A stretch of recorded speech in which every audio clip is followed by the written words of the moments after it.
Welcome to our tutorial about using immediate windows. So far, we've learned how to enter debug mode, execute code one statement at a time, and examine variables and expressions using the watch window.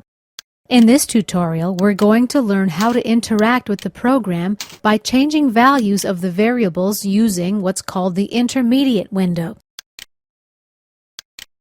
Let's go to debug mode and choose immediate. Now click the Step Into button. We see that integer a is assigned a value of 2.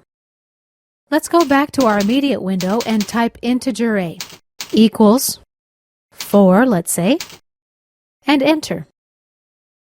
As you see, we've changed the value stored in integer a without stopping the program and without changing the actual code. Let's step into again. Now we'll type txt_result.text equals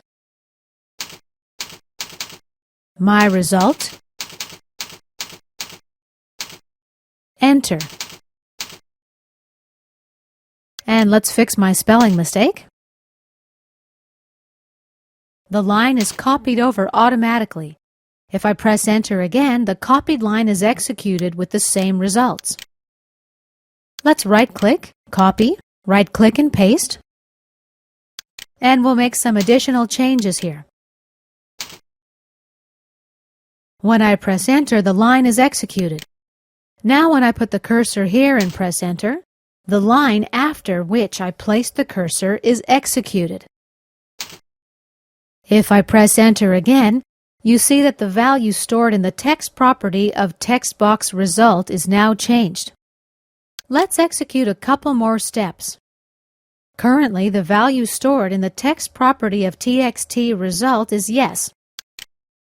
If I right-click, paste, and click enter, the value changes to the string my result. Let's step into. Now my result displays in the result window, and the value in text box A shows 2. The reason for this is because we assign the value 4 to integer a, but not to the text property of the text box txt_a. And this concludes our tutorial about the immediate window.